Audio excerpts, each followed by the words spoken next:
विगत 15 से 20 वर्षों से ठेका पद्धति पर कार्यरत राष्ट्रीय स्वास्थ्य अभियान NHM के अधिकारी और कर्मचारियों ने आज यवतमाल जिला अधिकारी कार्यालय पर जोरदार मोर्चा निकाला। सरकार ने सेवा में कायम के दिए हुए आश्वासन को पूरा न करने पर कर्मचारी संतप्त हुए हैं। अपनी मांगों की ओर ध्यान आकर्षित करने के लिए और सरकारी सेवा में कायम करने के लिए कर्मचारियों ने एकजुट होकर यलगार पुकारा है। यवतमाल के जिलाधिकारी कार्यालय पर पहुंचकर धरना आंदोलन देकर अपना निषेध व्यक्त किया। साथ ही कोरोना समय में हमने अपनी जान पर खेलकर मरीजों को बचाया है, ये सरकार ने याद रखना चाहिए और हमें सेवा में कायम करना चाहिए, ऐसी मांग की है।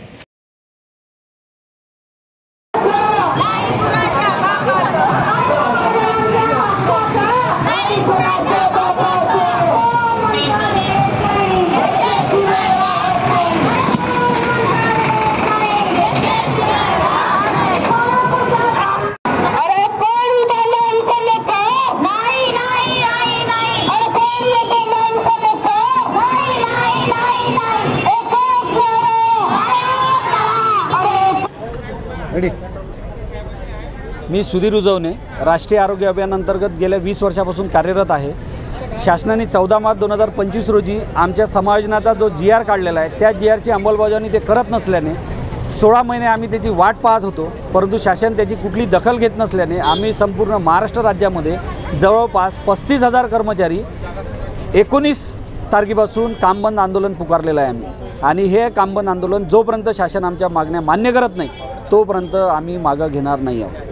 शासनाला आमचा इशारा आहे आणि शासन त्याची दखल घेत नसल्यामुळे आज आम्ही जिल्हा स्तरावर मोठ्या विशाल भव्य मोर्चाचं आयोजन केलेलं आहे आणि जिल्हा कचेरीवर आम्ही त्याची धाड दिलेली आहे। जर शासन या मागण्या तात्काळ पूर्ण करत नसेल, आमच्याकडे लक्ष देत नसेल तर आम्ही याच्यापेक्षा तीव्र आंदोलन पुकारणार आहोत आणि शासनाला सळोकी-पळो करून सोडणार आहोत। आमच्या या मागण्या रास्त आहे। आम्ही जे मागत आहे ते आमच्या हक्काचं आहे।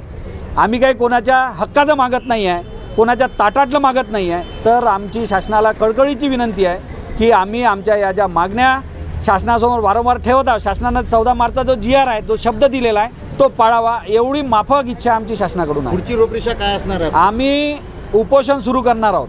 गेल्या 2-4 दिवसात, पुढील 2-4 दिवसात जर आंदोलनाची दखल शासनाने घेतली नाही, कुठल्याही प्रकारची कारवाई केली नाही तर आम्ही संपूर्ण राज्यामध्ये उपोषणाला बसणार आहोत। शासनाला हे आंदोलन खूप महाग पडेल, खूप भारी पडेल।